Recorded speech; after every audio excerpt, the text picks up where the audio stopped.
गुरु प्यारी सात संगत जी राधा स्वामी जी। संगत जी, जब बाबा जी अपने प्यारों को संभाल की जिम्मेवारी लेते हैं तो उन्हें पूरा भी करते हैं और कैसे उनकी रूहों को मुक्त कराकर सचखंड लेकर जाते हैं। आज की ये साखी उसी पर आधारित है। तो संगत जी, साखी को पूरा सुनिएगा और कमेंट में राधा स्वामी ज़रूर लिखिएगा। संगत जी, एक बार की बात है जब डेरे के आसपास जंगल हुआ करते थे।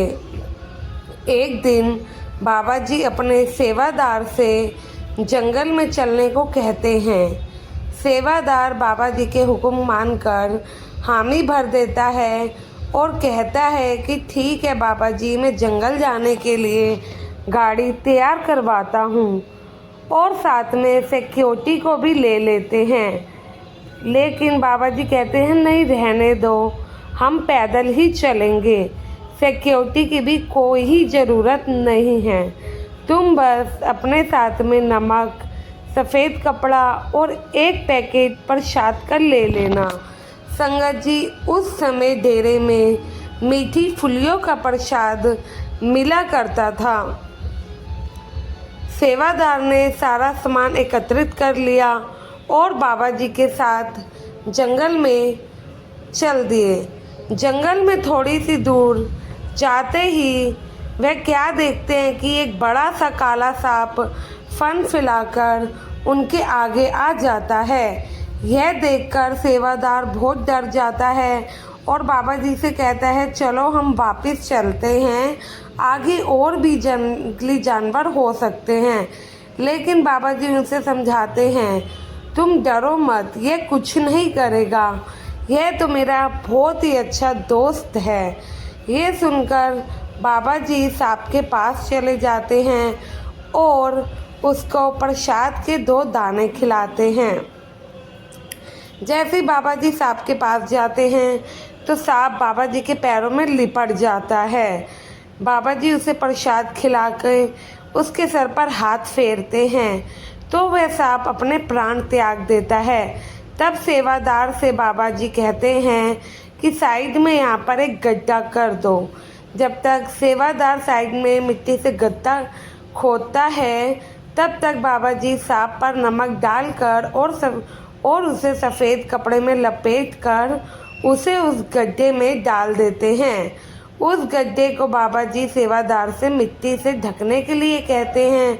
यह सब नज़ारा देखकर सेवादार बहुत ज़्यादा उस दिन हैरान हो जाता है कि ये सब बाबा जी क्या कर रहे हैं और इतना बड़ा सांप बाबा जी ने हमें कुछ किया भी नहीं, ऐसा कैसे हो सकता है और बाबा जी इसे अपना दोस्त क्यों बता रहे थे।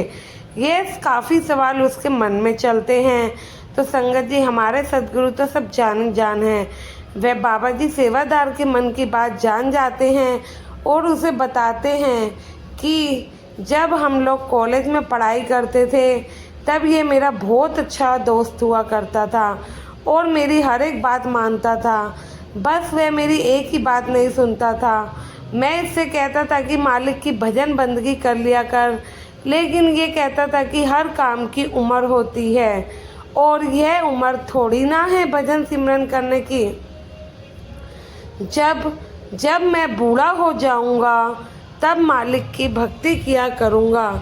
फिर हम कॉलेज से पढ़ाई करके निकले तो हमने अपना काम करना शुरू कर दिया और अपने पैसे कमाने की तरफ चल दिए।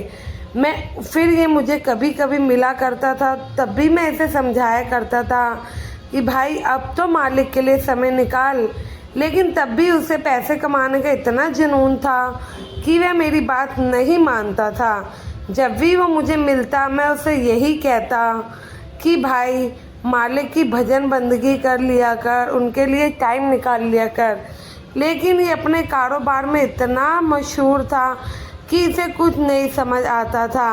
इसके पिछले कर्मों के हिसाब से इसे नामदान तो ज़रूर मिल गया था, लेकिन इसने कभी भी नामदान की कदर नहीं की, भजन सिमरन नहीं किया। अगर ये मेरे बहुत ज़्यादा जोर देने पर भजन सिमरन करता भी था तो 5 से 10 मिनट में ही वहाँ से उठ जाता था और कह देता था कि भाई मेरा भजन सिमरन में मन नहीं लगता है, जब बूढ़ा हो जाऊंगा तब करूंगा।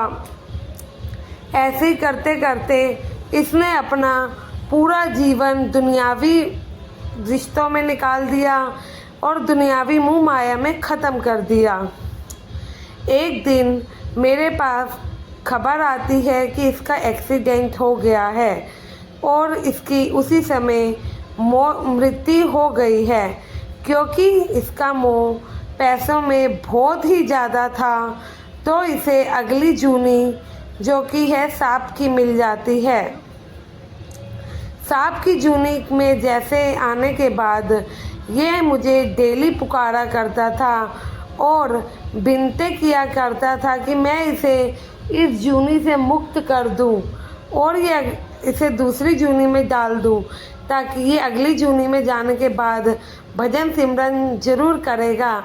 और डेली ही ऐसे करके ये मुझे याद किया करता था और अपनी मुक्ति की भीख मांगता था।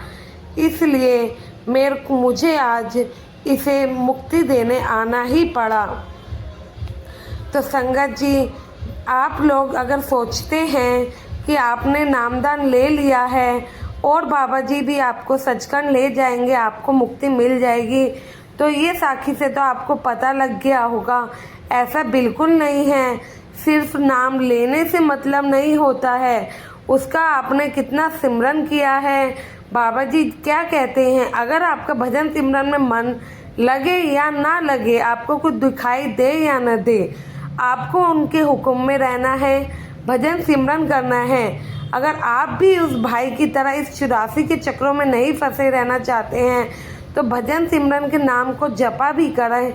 और हम जिस मालिक ने हमें जीवन दिया, समय दिया, आज हम पे उन्हीं के लिए समय नहीं है, ऐसा कैसे हो सकता है। अगर हमें सबसे ऊपरी जामा इंसान का मिला है और जिसमें रहकर ही हम मुक्त भी हो सकते हैं, फिर हम भजन सिमरन क्यों नहीं करते हैं। हमारे ऊपर उस कुल मालिक की कृपा है, तभी तो उसने हमें नाम दिया है, वरना आप खुद सोचिए, हर संगत को नाम नहीं मिलता है। आपको ये साखी पसंद आई हो संगत जी, और आप भी अपने भजन सिमरन को वक्त देंगे, प्लीज़ इस चैनल को सब्सक्राइब कर लीजिएगा नई नई साखियाँ सुनने के लिए। संगत जी, मिलते हैं अपनी नई साखी में। राधा स्वामी जी।